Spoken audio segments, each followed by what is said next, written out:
Welcome everyone. I hope you're doing well today. My name's Wesley Scott. I just wanted to talk to you guys about some things. One thing that you've probably been on your mind, as you've been buying up all the chocolate from the discount stores at Walmart and everything to engorge yourself on nice discounted chocolates from Valentine's Day. It's just the idea of what is this day, Valentine's Day, and does it even have anything to do with Christianity and who was Saint Valentine and everything? So I kind of did some research here because it was just part of things on my mind there, and so I wanted to go ahead and look at some of this research here. Valentine's Day was declared first by Pope Gallus in 496 as a church feast day.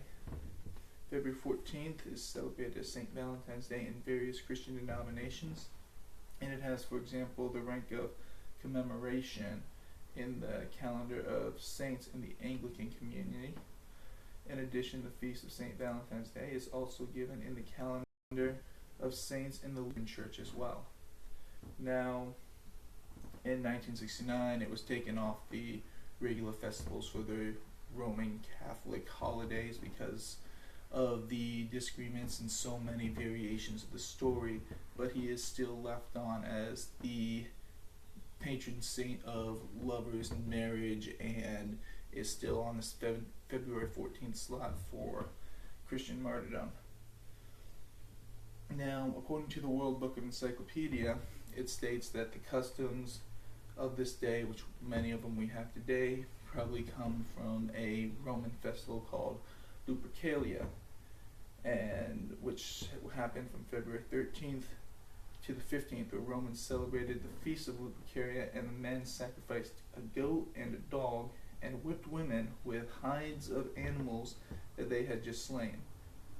These Roman romantics were drunk, they were naked, and they have no boundaries on anything. It was just a huge statewide orgy focusing on sexual relations, birthing children. In fact, the women believed that if they were beaten enough, they would be able to produce a male heir for whichever lover they were matched up with. In fact, for the festival, they would play the matchmaking set, and they would go out and be put in with one of these many suitors, which they, depending on how well they could be there to the next year.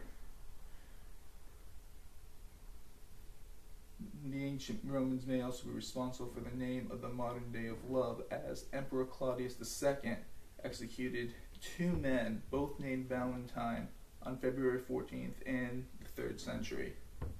Their martyrdom was honored by the Catholic Church with the celebration of St. Valentine's Day. So, with all these ideas between Lupercalia and this saint, we know at least two men of Rome were murdered in the 3rd century. So what does that all have to do? Well, Valentine of Rome is said to be a Christian martyr killed on February 14th, 496, under the direction of Claudius II of Rome. Several stories about this persecution exist. Some of the more common ones you may know. One common story about St. Valentine is that one point of his life, as former Bishop of Terni, Narnia, and Amelia, he was on house arrest with Judge Asterius while discussing the validity of Jesus. The judge immediately put Valentine and his faith to the test. St. Valentine was persecuted with the judge's blind daughter was presented with the judge's blind daughter and told to restore her sight. If he succeeded, the judge vowed to do anything for Valentine. Placing his hands on her eyes, Valentine restored the child's vision. Judge Asterius was humbled and obeyed Valentine's request. Asterius broke all the idols around his house and fasted for 3 days and became baptized along with his entire family, 44 in total. The now faithful judge then freed all of the Christian inmates. St. Valentine was later arrested again for continuing to try to convert Emperor Claudius or Claudius Gothicus, which is he's also known as, to Christianity. St. Valentine was imprisoned for marrying Christian couples, aiding Christians, being persecuted by Claudius in Rome. Both acts were considered serious crimes. A relationship between the saint and the emperor began to grow until Valentine attempted to convince Claudius of Christianity. Claudius became raged and sentenced Valentine to death, commanding him to renounce his faith or be beaten with clubs and beheaded. Now, this one kind of summarizes most of the stories that exist out there. The other one is during general persecution of Christians. Valentine of Rome was interviewed personally by Emperor Claudius for sentencing. Evidently, Claudius II was impressed by Valentine and offered that if Valentine converted to paganism, his life could be spared. Rather than convert, Valentine is said to have attempted to convert Claudius to Christianity, thus earning himself the death penalty. Prior to his execution, Valentine is thought to have performed healing miracles for the jailer's blind daughter, Julia. In some rendition, Valentine wrote the letter to Julia prior to his execution, signed, "Your Valentine."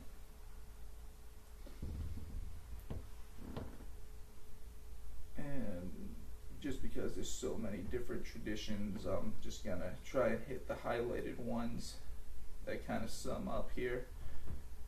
There were also traditions that Valentine gave hearts made of parchment to soldiers and persecuted Christians, reminding them of their vows as well as God's love. Some have linked Valentine's Day to a celebration of the beginning of spring. Others have suggested that Valentine's Day has pagan roots and is associated with Lupercalia, a February pagan holiday centered on fertility and love. Others say the connection between Valentine's Day and romance did not come about until the 14th century with the English poet Chaucer's writings. Now, all these have some very strong correlations in which that many of your, in fact, pretty much all your historians will sign them off as it's some truth underlying all these legends.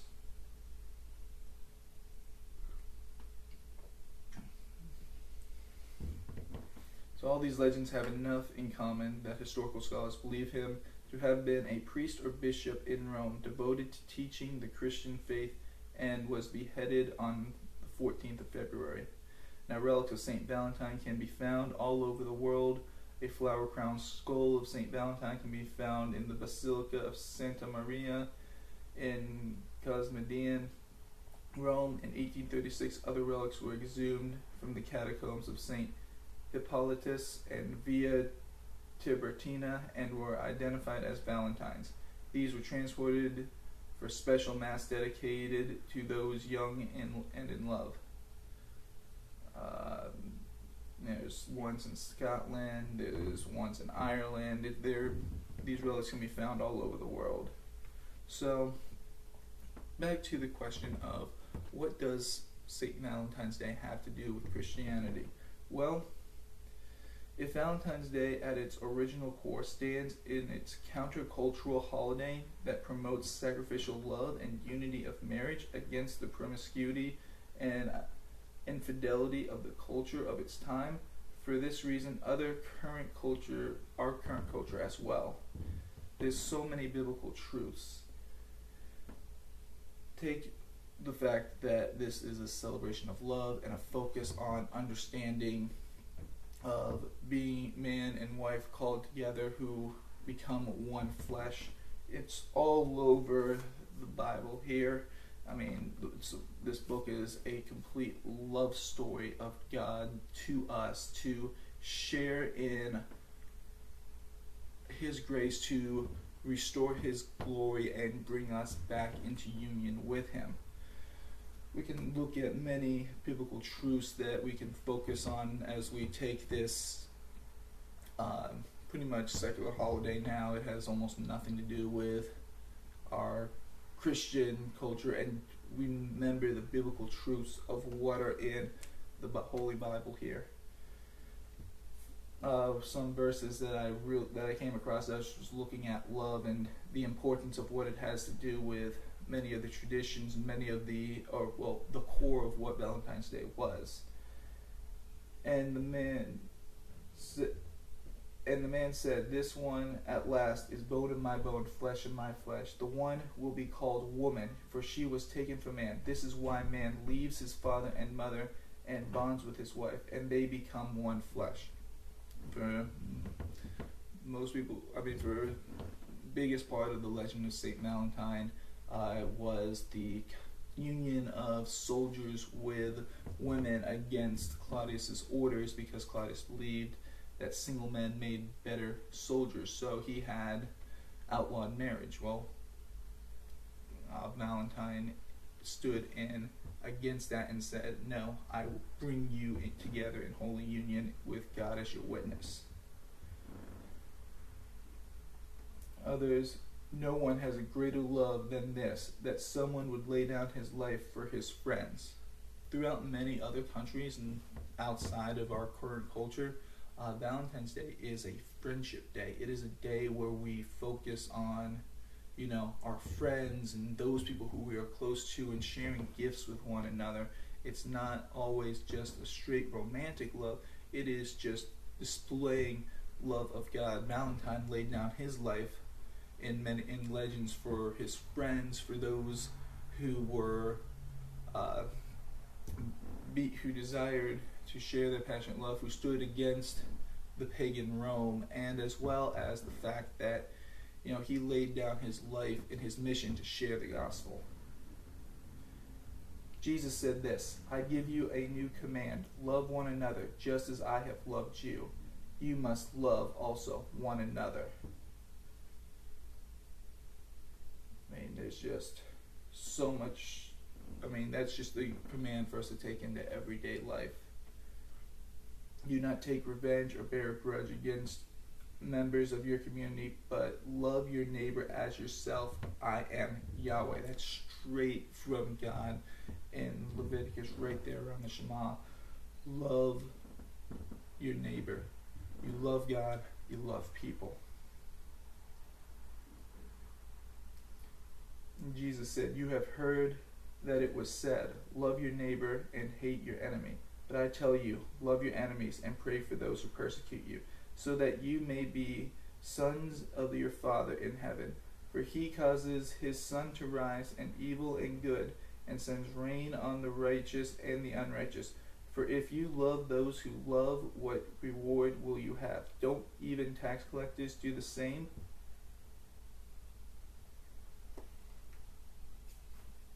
So last year I spent a good time. You can see it in the Roots of Faith website there about what is love. So this year I wanted to turn right to 1 Corinthians 13, the whole book of love, and just kind of leave you parting in this as you go into your day, as you pick up your week and get started with the work week here. Just thinking about love and what it is that we as Christians or Messianics, or whatever title you give yourself as a follower of the way of the one true God of Abraham, Isaac, and Jacob. And I want to leave you with this thought here.